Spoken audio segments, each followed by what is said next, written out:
మీరు చూస్తున్నది వి5 న్యూస్, మీకోసం మీ వంట.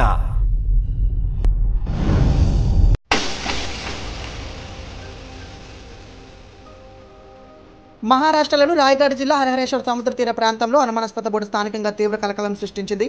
తొలుత ఈ పడవ ఆ ప్రాంతానికి చెందిన మత్స్యకారులదని అనుకోగా అది సముద్రంలో తేలుతూ ఎంతసేపటికి ఒడ్డుకు చేరకపోవడంతో స్థానికులకు అనుమానం వచ్చింది. వెంటనే పోలీసులకు సమాచారాన్ని అందించారు. సమాచారం అందుకున్న జిల్లా పోలీసు యంత్రాంగం స్పాట్కి చేరుకున్నారు. బోట్ను క్షుణ్ణంగా పరిశీలించారు. అయితే వారికి AK-47తో సహా మరికొన్ని భారీ ఆయుధాలు లభ్యమైనట్లు తెలుస్తుంది. ఈ ఘటనతో రాయగఢ్లో హైలైట్ ప్రకటించారు పోలీసులు. తీర ప్రాంతం నుంచి వచ్చే ప్రతి వాహనాన్ని క్షుణ్ణంగా తనిఖీ చేస్తున్నారు. ప్రస్తుతం రాష్ట్రమంతా పండుగ వాతావరణం నెలకొంది.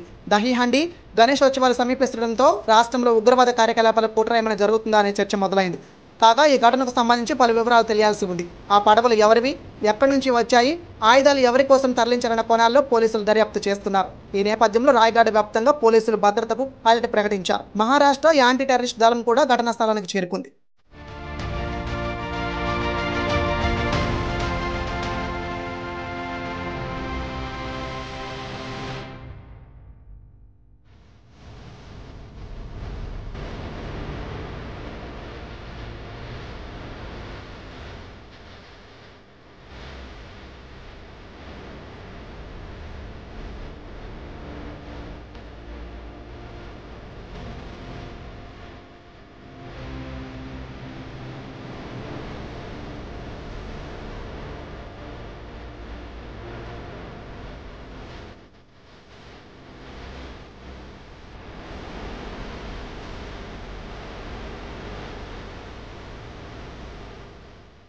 You're watching V five news.